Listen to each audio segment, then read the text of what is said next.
আমরা পুরো plane check করে পাইলটকে হ্যান্ডওভার করে দিয়েছিলাম। তারপরে ওই 3 বিজনেসম্যান প্লেনে করে সুরাটের দিকে রওনা দিল।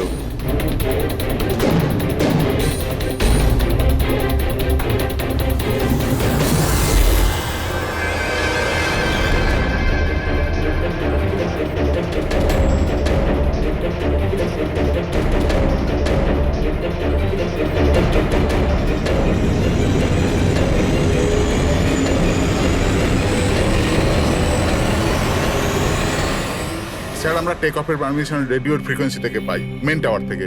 কাল আমাদের পুরো ইনফরমেশন পাওয়ার পরই আমরা টেক অফের প্রক্রিয়া শুরু করেছি। হ্যাঁ ফ্রেডি, কি?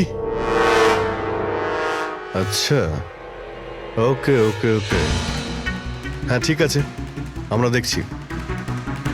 কি হয়েছে স্যার? মদনকে যে নাম্বার থেকে হুমকি দেওয়া ফোন করা হয়েছিল সেটা ক্র্যাশের দিন এখানেই ছিল, এই এয়ার স্ট্রিপেই। স্যার, ফোনটা যদি এখানেই থেকে থাকে তাহলে এটা ভিতরের কোনো লোকের কাজ। কি? হ্যাঁ না স্যার, আমরা কাউকেই কোনোদিন হুমকি দিয়ে ফোন করিনি। তোমরা না করলে কি বাইরের কেউ এসে করে গেছে? এই তোমাদের সিকিউরিটি এয়ার স্ট্রিপের? যদি ওই লোকটা এখানে এসে থাকে তাহলে কিছু না কিছু তো এখানে নিশ্চয়ই ফেলে গেছে। চেক করে দেখি। স্যার, এই জায়গাটা তো পুরো পরিষ্কার। ও যদি কোথাও লুকায় তাহলে ওই হ্যাঙ্গারের কাছে কোথাও লুকিয়েছিল। ঠিক আছে, ওখানে দেখি। আপনারা আসুন আমাদের সঙ্গে।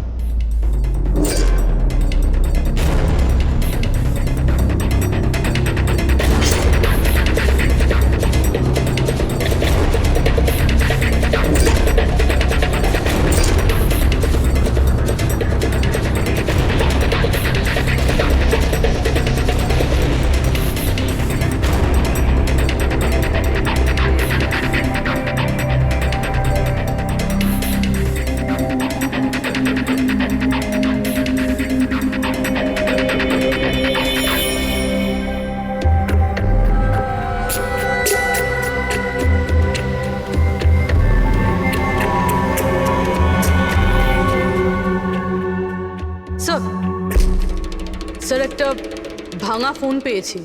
স্যার, আমার মনে হয় হুমকি দেওয়ার জন্য এই ফোনটাই ব্যবহার করেছিল। হতে পারে, ইউজ করে ভেঙে দিয়েছে। রেখে দাও, কিছু প্রমাণ তো নিশ্চয়ই পাওয়া যাবে। কোথায় পেলে তুমি এটা? স্যার, ওখান থেকে। স্যার, এখানে।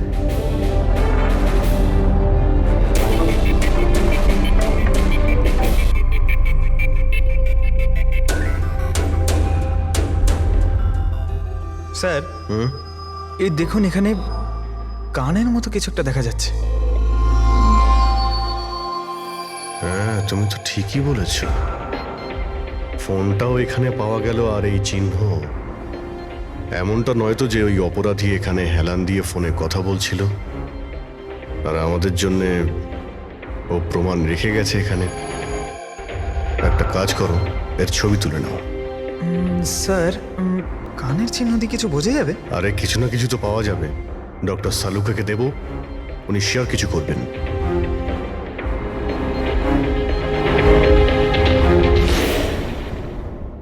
স্যার, 2টো লাশ পাওয়া গেছে, অঙ্কুর আর মদনের। অঙ্গদ আর মদন। আচ্ছা, সুমিত আর ওই প্লেনের পাইলট? খুঁজ চলছে স্যার, এখনো কোনো খবর পাওয়া যায়নি। আপনারা প্লিজ কাঁদবেন না, একটু শান্ত হন।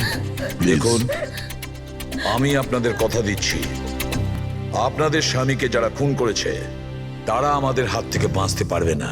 স্যার, হ্যাঁ স্যার এই ফোনটা পেয়ে গেছি যে ফোন থেকে হুমকি দেওয়া ফোনটা করা হয়েছিল, কিন্তু কিন্তু স্যার, আমরা ওখানে পৌঁছানোর আগেই খুনি এই ফোনটা ভেঙে দিয়েছে, যাতে আমরা ওর অবধি পৌঁছতে না পারি। স্যার, আমরা জানি এটা কে করেছে। চেনেন আপনারা? কে কে খুন করেছে? রণদীপ আর শশী। রণদীপ আর শশী কারা? হ্যাঁ স্যার, এই দুজন বিল্ডার্স। এরা চাইতো না যে আমাদের 3 জনের স্বামী এই ডিলটা করুক। জানতাম, আমরা জানতাম যে এই ঘটনার পুরো দোষ আমাদের ঘাড়েই চাপানো হবে। আপনাদের পরিচয়? স্যার, এরাই দুজন হলো সেই খুনি, রণদীপ আর শশী।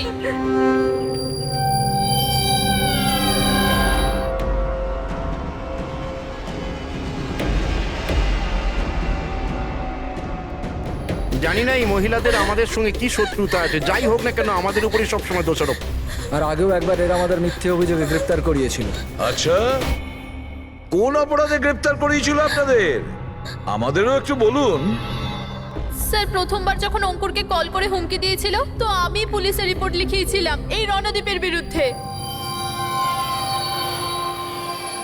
আর পুলিশ আমাকে গ্রেপ্তারও করেছিল, কিন্তু পরে আমি নির্দোষ প্রমাণিত হই। হ্যাঁ স্যার, আসলে ওই হুমকি দেওয়া ফোন ওই গ্রামবাসীদের ছিল যাদের জমি এরা নিতে চেয়েছিল।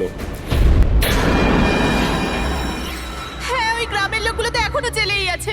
তো এই বাজে কাজটা তোমরা ছাড়া আর কে করতে পারে? দেখলেন স্যার, আবার আমাদের ওপর অভিযোগ। যদি আমরাই হামলা করে থাকি তাহলে সিআইডির কাছে আমরা কেন আসবো? কোনো ব্যাপার না, খুব তাড়াতাড়ি সমস্ত সমস্যার সমাধান হয়ে যাবে। হ্যাঁ, কারণ আমরা ওখানে অপরাধীর কানের চিহ্ন পেয়েছি। আর ব্যাস, সেটা থেকে তো আমরা পুরোটা জেনেই যাব যে খুনি কে। এই দেওয়ালে যে কাঁচা রং ছিল, ওখানে এই যে কানের ছাপটা দেখা যাচ্ছে, এই কানের ছাপটা দেখো। কিছু দেখতে পাচ্ছ এতে?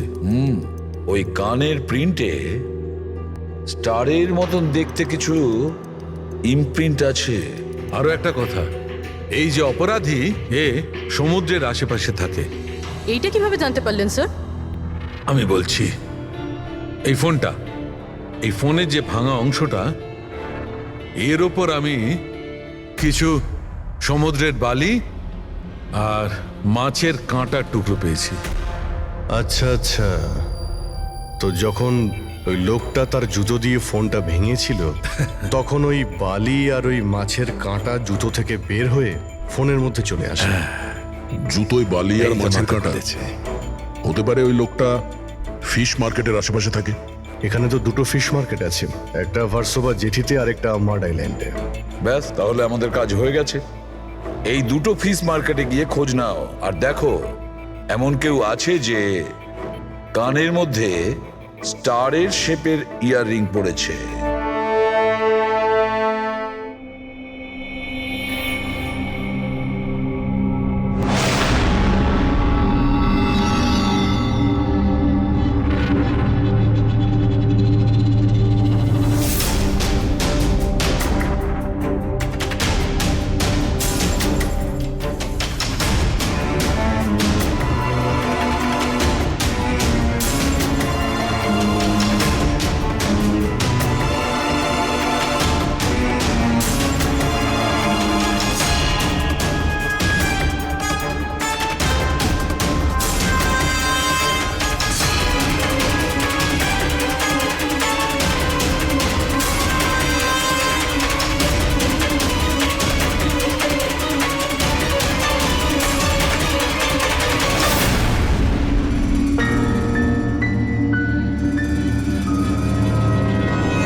ওই লোকটাকে আমি দেখতে পেয়েছি। Okay sir. সবাই চলে এসো। Okay sir.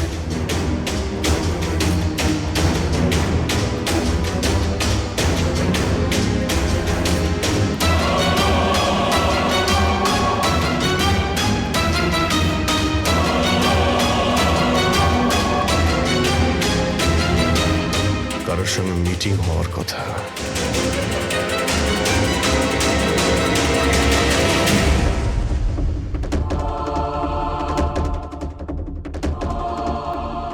এই লোকটা কে চিনতে পারছি না তো।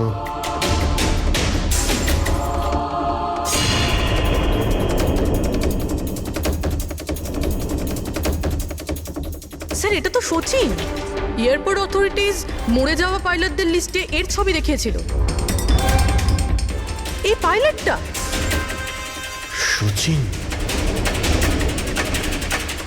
এই সচিন বেঁচে আছে? স্যার, ও যদি প্লেন ক্র্যাশে মারা না যায় তাহলে এই এখানে লুকিয়ে কি করছে? তাই তো, সামনে আসছে না কেন? চলো গিয়ে জিজ্ঞাসা করি।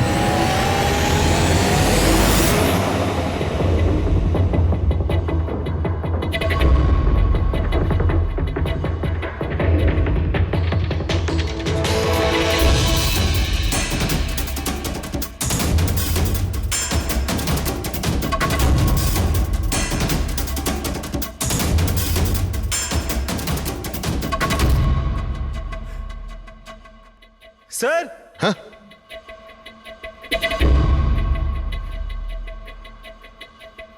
স্যার এ তো মারা গেছে। মারা গেছে? ওই দেখুন স্যার, সচিন পালাচ্ছে।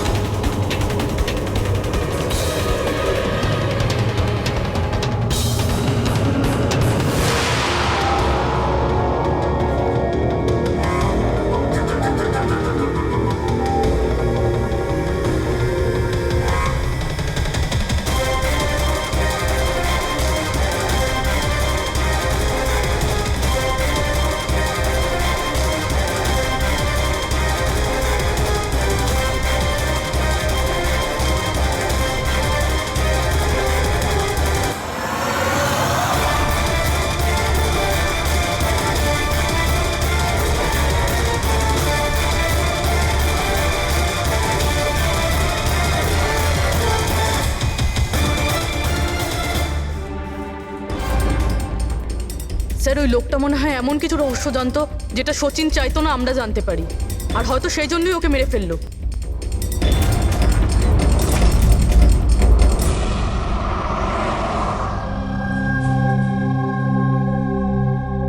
স্যার,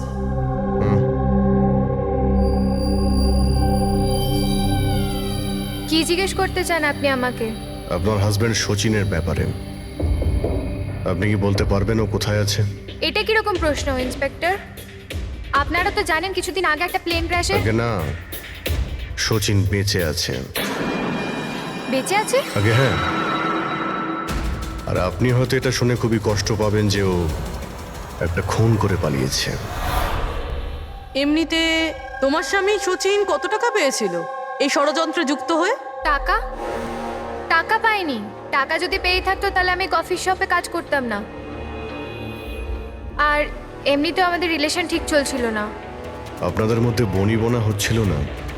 কি বলতে চাইছেন, মানে জিজ্ঞেস করতে পারি কি প্রবলেম ছিল? দীপ্তি নামের একটা মেয়ে আছে, এয়ার হোস্টেস।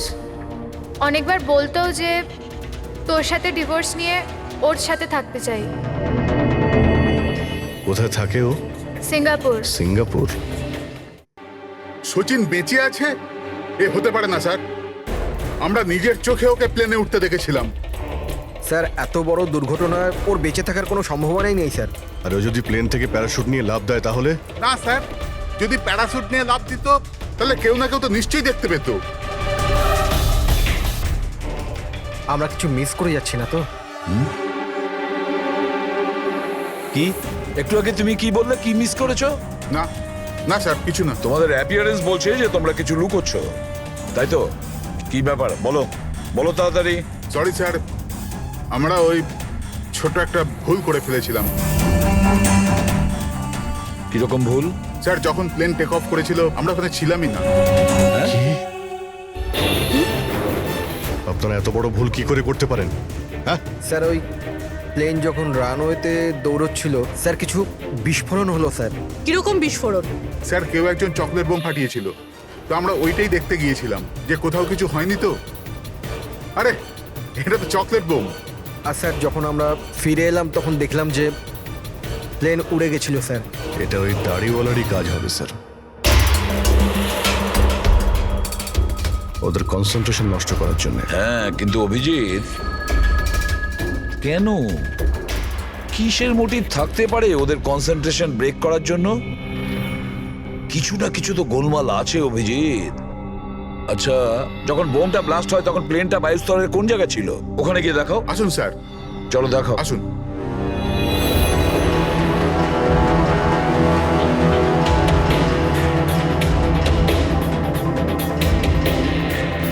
এক মিনিট অভিজিৎ, এ তো রক্ত, শুকিয়ে যাওয়া রক্ত। স্যার রক্তের রং দেখে মনে হচ্ছে খুব বেশি পুরনো নয়, আজ বা কালকেরই। এই রক্ত কার রক্ত? এটা এখানে এলো কি করে? জানি না স্যার। জানি না? সব প্রশ্নের একটাই উত্তর তোমাদের, জানি না। তাহলে জানোটা কি তোমরা? স্যার এয়ারস্ট্রিপের রক্ত মানে কিছু না কিছু হয়েছিল এখানে। এটা তো পরিষ্কার, কিন্তু কি হতে পারে? আর এই রক্ত, এটা কার রক্ত?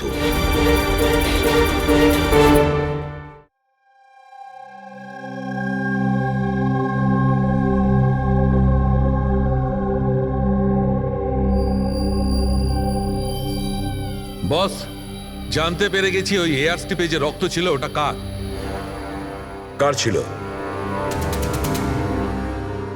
এর পাইলট সচিনের।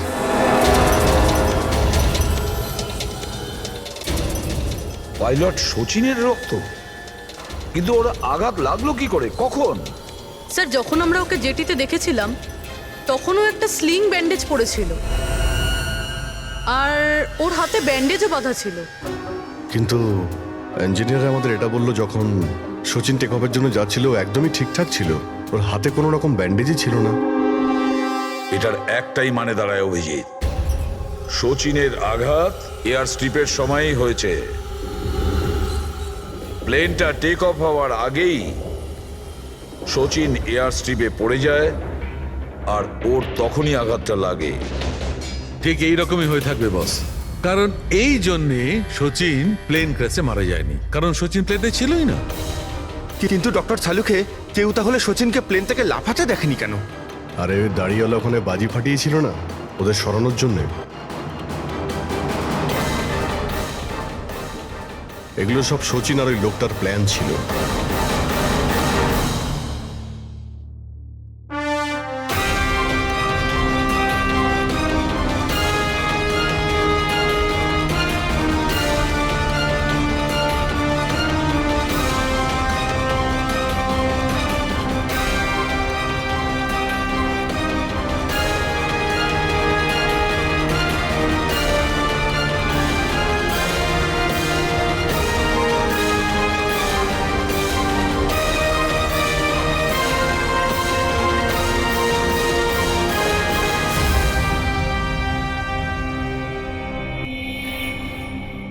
হ্যালো,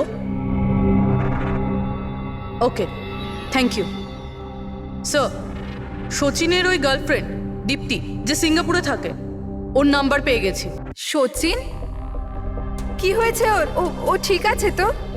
দীপ্তি, একটা কথা বলো, শেষবারের মতন সচিনের সঙ্গে তুমি কবে কথা বলেছিলে? 2 দিন আগে। 2 দিন আগে? কিন্তু সচিনের ওয়াইফ তো আমাদের বলেছে তোমাদের দুজনের সম্পর্ক ভেঙে গেছে। না, হয়তো ওর বউকে এটা বলেনি যে ও আমার সাথে মিট করতে সিঙ্গাপুরে আসছে। আচ্ছা, সচিনের কবে আসার কথা সিঙ্গাপুরে? 1 সপ্তাহ বাদে। ও,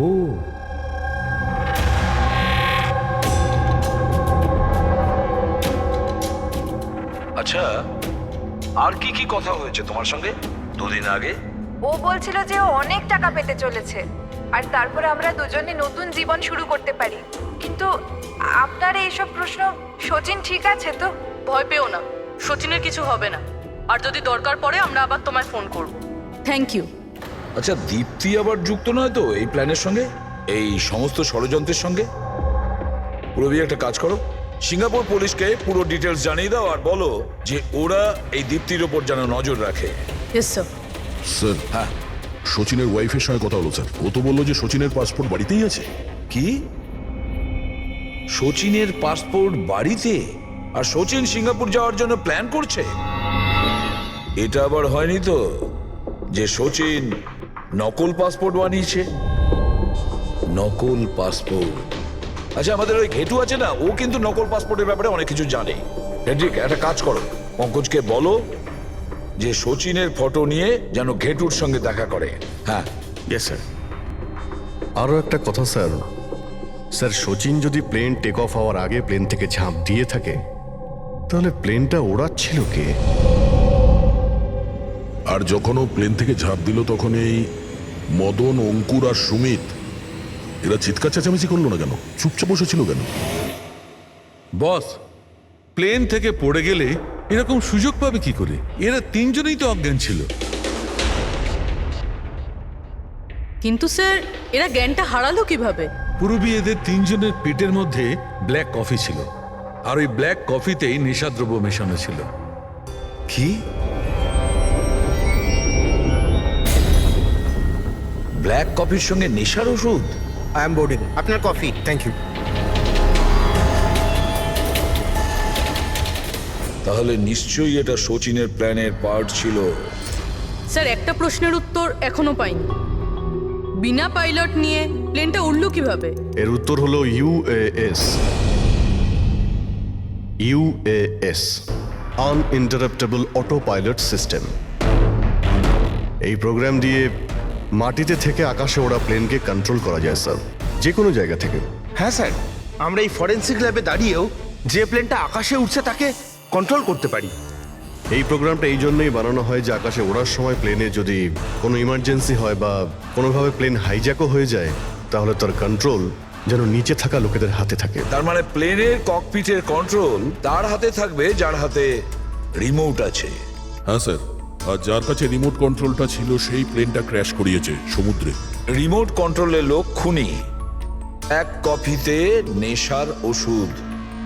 যদি একবার আমরা জানতে পারি না যে ওই ব্ল্যাক কফিতে নেশার ওষুধ কে মিশিয়েছিল আর কে খাইয়েছিল, তাহলে বুঝে নাও রিমোট কন্ট্রোলের খুনির কাছেও আমরা পৌঁছে যাব। Remote control. Black coffee? Sir Madan তো ব্ল্যাক কফি খেতেন না, ওনার হাই ব্লাড প্রেশার ছিল। আর স্যার আমিও তো সুমিতকে কোনো ব্ল্যাক কফি দিইনি, কারণ ও যখন বাড়ি থেকে বেরিয়েছিল তখন আমিও বাড়ি ছিলাম না। দেখুন, আমরা ওই তিনজনের পেট থেকেই ব্ল্যাক কফি পেয়েছি, যে সেই নেশার ওষুধ মিশিয়েছিল। আর আপনারা বলছেন যে আপনারা কেউ নিজেদের স্বামীকে ব্ল্যাক কফি খাওয়াননি। হতে পারে অন্য কেউ ওনাদের ব্ল্যাক কফি খাইয়েছিল, বা হতে পারে বাইরে যেখানে গিয়েছিল সেখানে খেয়েছিল। কোথাও গিয়েছিল কি? হ্যাঁ স্যার, ওকে আমাদের ড্রাইভার এয়ারপোর্টে ছাড়তে গেছিল। তাহলে হতে পারে যে ও বাইরে কোথাও কফি খেয়েছে, তাহলে ড্রাইভার জানতে পারে। রবি, ওকে একবার ডাকুন তো, কোথায় আছে ও? স্যার যবে এই ঘটনা ঘটেছে তবে থেকে ও কাজে আসছে না, ও আমার ফোনও তুলছে না। তার মানে অভিজিৎ, এই রবি কাল থেকে উধাও।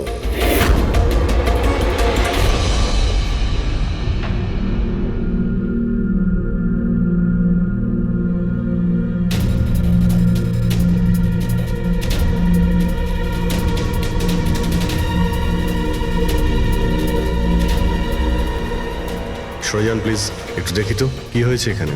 দেখুন স্যার, এখানে খুব গন্ধ আসছে, আর এক্ষুনি পুলিশকে ফোন করেছিলাম কিন্তু এখনো কেউ আসেনি। আমরা সিআইডি থেকে।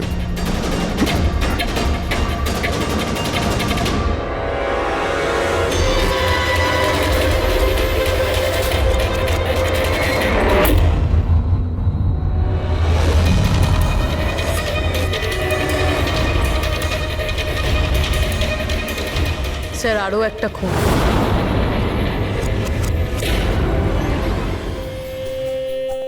চলে আয়, জাস্ট ফলো মি।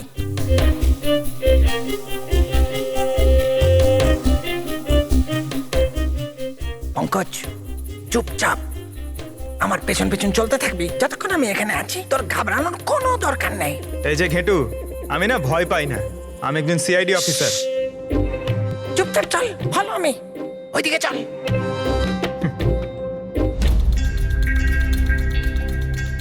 চলে আয় পঙ্কজ।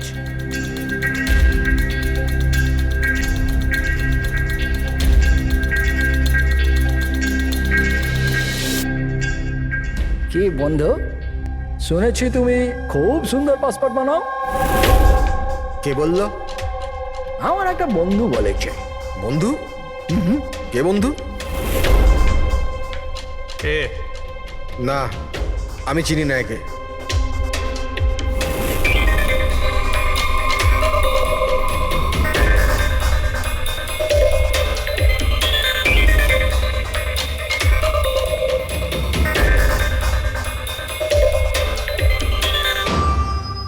এ তোমার বন্ধু? তোমার কোনো সন্দেহ আছে? খুব ভালো করে চিনি আমি একে। এর পাসপোর্টও রেডি হয়ে পড়ে আছে আমার কাছে। আরে বাহ, তাহলে তো আমারও পাসপোর্ট হয়ে যাবে, তাই না? হয়ে যাবে, কিন্তু দুটো পেটি লাগবে। আরে দেবো তো 2 পেটি। বলো না কি চাই, আম চাই না 2 পেটি আপেল চাই, বলো কি চাই?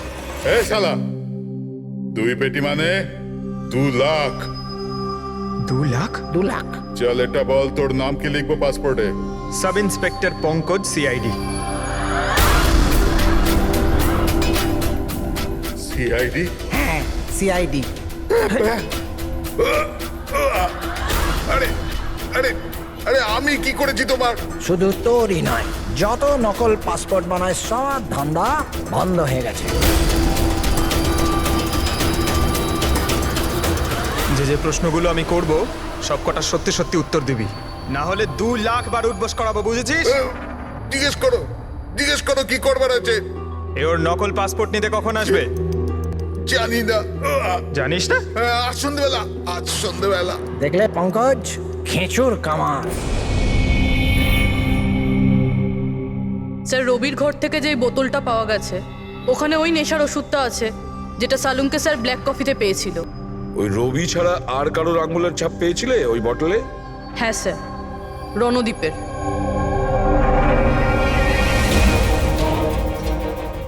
রণদীপ, এই রণদীপ বিউরোতে এসে চেঁচিয়ে নিজেকে নির্দোষ প্রমাণিত করতে চাইছিল না? প্রথমে রবিকে ব্যবহার করে খুন করানোর জন্য, তারপর রবিকেই মেরে ফেলে। স্যার, আমি রণদীপকে অনেকবার ফোনে ট্রাই করেছি কিন্তু ওর ফোন বন্ধ আসছে। একবার এই সুচিরকে যদি আমরা পাই না, ওই আমাদের পৌঁছে দেবে রণদীপের কাছে। সন্ধেবেলাই তো ও আসছে নিজের নকল পাসপোর্ট নেওয়ার জন্য।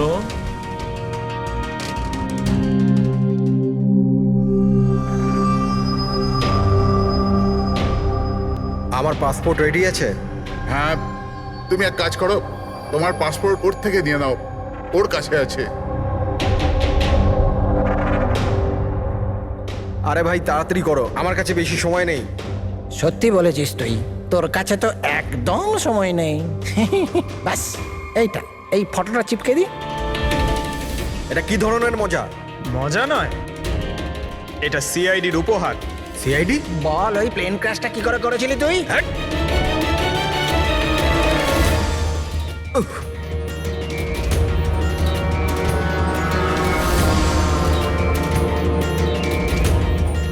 সিআইডি থেকে পালিয়ে টেক অফ করা এত সহজ নয়। ইমার্জেন্সি ল্যান্ডিং করতে হয় অপরাধীদের। টাকার লোভে আমি অন্ধ হয়ে গিয়েছিলাম। এই কাজের জন্য আমায় 50 লাখ টাকা দেওয়া হয়েছিল, কিন্তু আমি জানতাম না যে স্যার ওরা মারা যাবে। তোকে টাকা কে দিয়েছিল সেটা বল। স্যার আমি জানি না স্যার, আমি শুধু একবার কথা বলেছিলাম ওর সাথে।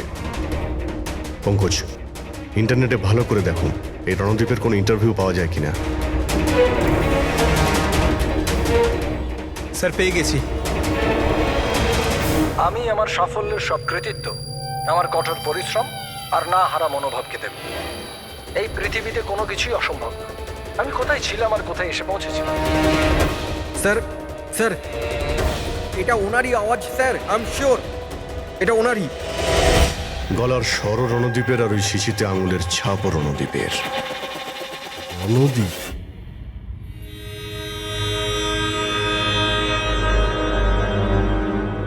স্যার, সামনে গিয়ে রাইটে। স্যার, এই রণদীপের ফোন তো অফ বলছে, ওর লোকেশন কি করে ট্র্যাক করব? আরে ফোন বন্ধ তো কি হয়েছে পঙ্কজ, ওর ভিডিওটায় মনে আছে? ওই ভিডিওটার মধ্যে ওর হাতে একটা ব্রেসলেট পড়েছিল। আমি ওই ইন্টারভিউ দ্বিতীয়বার চেক করেছি। কিন্তু স্যার, ব্রেসলেট দিয়ে লোকেশন কি করে ট্র্যাক করব? পঙ্কজ, ওটা কোনো অর্ডিনারি ব্রেসলেট নয়। ওই ব্রেসলেটে জিপিএস ট্র্যাকিং লাগানো আছে। আর এরকম ব্রেসলেট বেশিরভাগ টাইপ 1 ডায়াবেটিসের লোকেরাই পরে। ব্রেসলেটে জিপিএস থাকে স্যার? হ্যাঁ, তার কারণ হলো যে ওর শরীর যদি কোনো সময় খারাপ হয়ে যায় বা ওর মাথা ঘুরে যায়, তাহলে ওর পরিবারের লোকেরা জিপিএস এর সাহায্যকে সহজেই ট্র্যাক করতে পারবে। কিন্তু স্যার, এই জিপিএস বলছে রণদীপ কুন্ডু বাড়িতে আছে।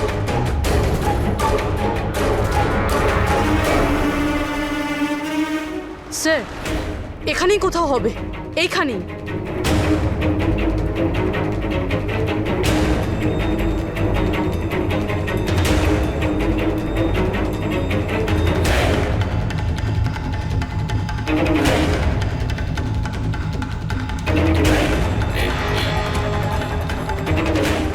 এইদিকে স্যার। স্যার, এখানেই কোথাও হবে। ওর হার্ট রেট ক্রমশ কমে আসছে। Heart rate? ক্রমশ কমে যাচ্ছে। এদিকেই ও কোথাও আছে। দাঁড়া দাঁড়া, এই মাটিটা অন্যরকম মনে হচ্ছে কেন? এই মাটির নিচে আবার নেই তো? হতে পারে।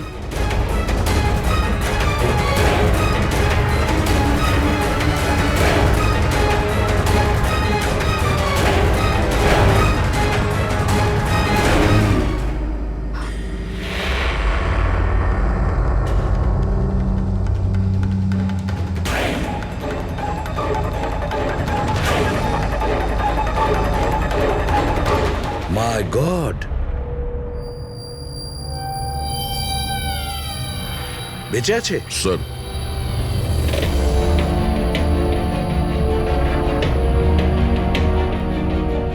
স্যার আমরা তো ভেবেছিলাম যে এই লোকটাই খুনি, কিন্তু এখন দেখছি ওই তো মারা যাচ্ছিল। স্যার, আমার মনে হয় না রবির খুন রণদীপ করেছে বলে, কারণ ব্যুরো থেকে বেরোনোর পরে ওর ব্রেসলেটের লোকেশন এখানটাই ছিল, ও অন্য কোথাও যায়নি। তার মানে যে শচীনকে টাকা দিয়েছিল সে রণদীপ ছিল না, অন্য কেউ ছিল। কিন্তু স্যার, ভয়েস তো ওরই ছিল, গলার আওয়াজ তো ওরই ছিল।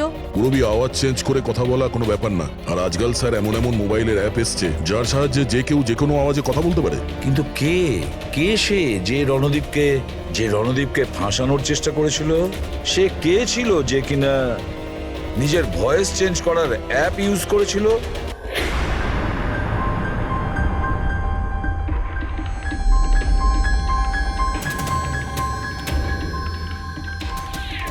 চিয়ার্স।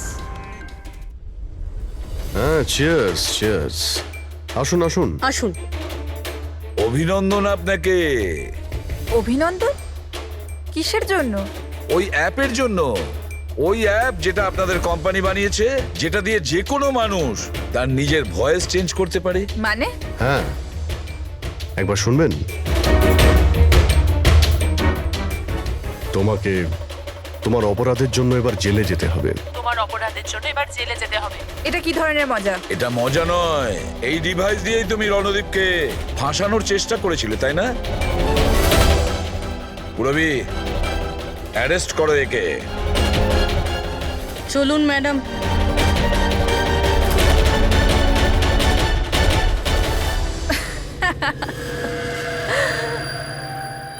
এত কিসের তারা আছে সিআইডি? একটু ওদিকে তো তাকান। এই, ছেড়ে দাও ওকে। বোকামি করো না। এই, ছেড়ে দাও এদের।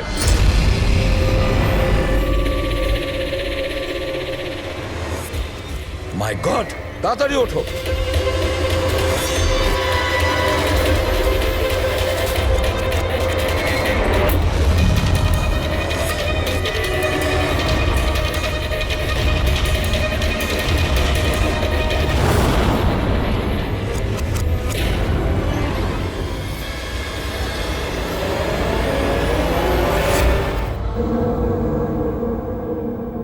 Good bye CID.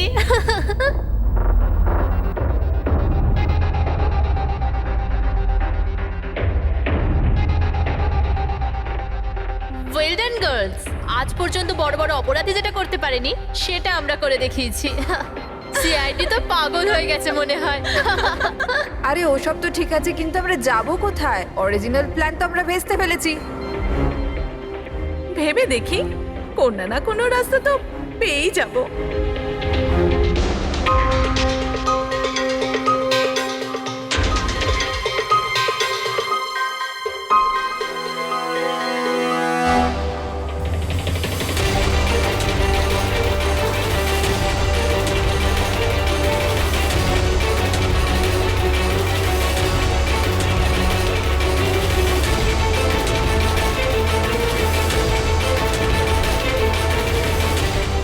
কি করছিস? কিরকম ভাবে প্লেন ওড়াচ্ছিস তুই? আরে আমি চালাচ্ছি না রে। তুমি তো বলেছিলে যে তুমি প্লেন চালাতে পারো। আরে আমি এটা করছি না, এটা নিজে থেকে হচ্ছে। ও নো, প্লেন তো নিচে যাচ্ছে।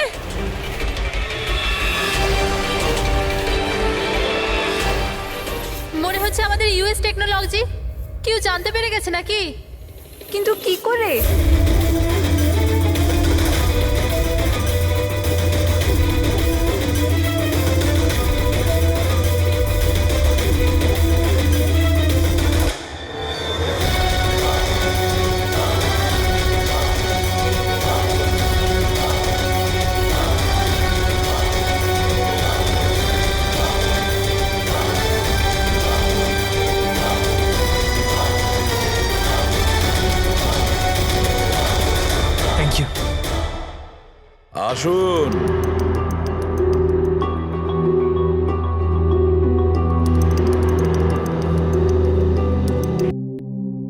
যে দেশে মহিলারা স্বামীর দীর্ঘ জীবনের জন্য ব্রত রাখেন, সেখানে আপনারা তিনজন মিলে আপনাদের স্বামীদের খুন করে দিলেন। নিশ্চয়ই কোনো উপযুক্ত কারণ ছিল এর। হ্যাঁ, কারণ ছিল। আমাদের হাজবেন্ডরাও ধোয়া তুলসী পাতা ছিল না। হ্যাঁ, লোকেদের কাছে তো এমন দেখাতো যে ওরা আমাদের খুব ভালোবাসে, কিন্তু বাড়িতে কিছু অন্য গল্প হতো। না আমরা কোনো ভালোবাসা পেলাম, আর না কোনো সম্মান। অঙ্কুর তো কতবার রিয়ার উপর হাতও তুলেছিল, হসপিটালেও ভর্তি হতে হয়েছিল ওকে। এই সব থেকে বিরক্ত হয়ে আমরা আমাদের স্বামীদের কল করে হুমকি দিচ্ছিলাম, আর ভাবলাম সুযোগ ভালো আছে, তাই আমরা ওদের মেরে ফেললাম।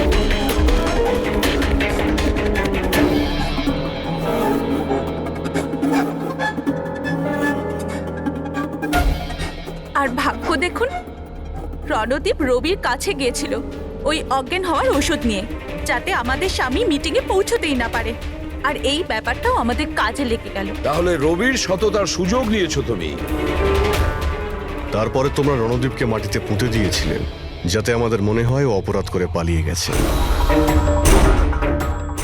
খাঁচায় বন্দি পাখির মতো জীবন কাটানোর কোনো ইচ্ছে ছিল না। আমরা স্বাধীনভাবে শ্বাস নিতে চেয়েছিলাম। স্বাধীনভাবে শ্বাস নেওয়ার আরো কিছু পথ খোলা আছে ম্যাডাম। স্বামীকে খুন করা সব থেকে ভুল সিদ্ধান্ত।